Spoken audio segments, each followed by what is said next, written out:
cả khó đi cả u hay là cho đôi khó gì đi cả u phải đôi gì mà đã qua làm bị biết là vấn đề được biết đôi cho pa le leo mà này cho pa le leo mà nè ở đây đi biết phát cái le leo mà nè lại cái bộ le đi như vậy để biết đó blend nè cơ tôi có khát sữa tí này mua đã có nhăn thì có cái bây giờ bự bà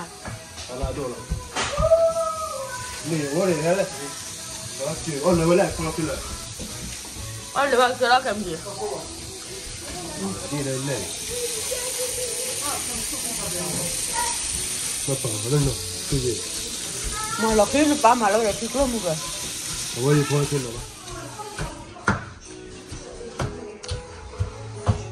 ôi phi khoa được cái ôi gì nhưng mà tập lấy nó qua mai cái này thầy hả mình lấy bao nhiêu tiền thì lấy nhiều tiền à em nói mình là quá là mua được cả mình là phi à phi là nhà lấy qua vào đây là phi là thế hai lấy xe à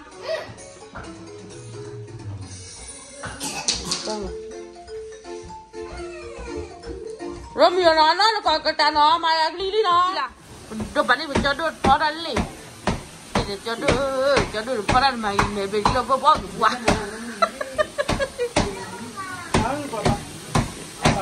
rồi chi cho đồ phá được quá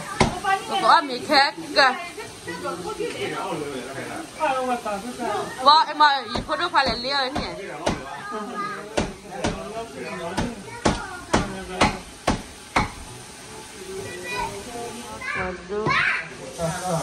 đặt đồ kia phá lấy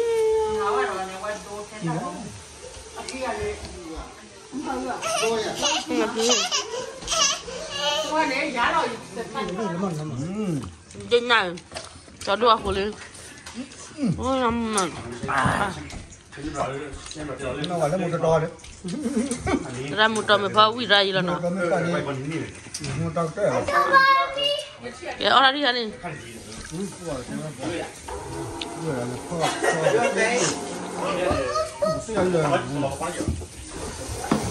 mấy đứa bắt gió cho nó lên gì lo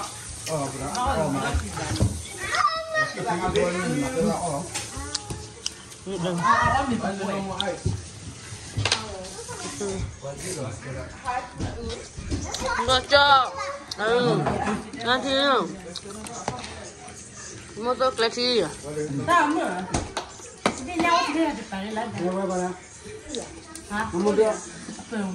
ở trên mua đây sao mà được ở đâu ta lấy ra nó nó gần gần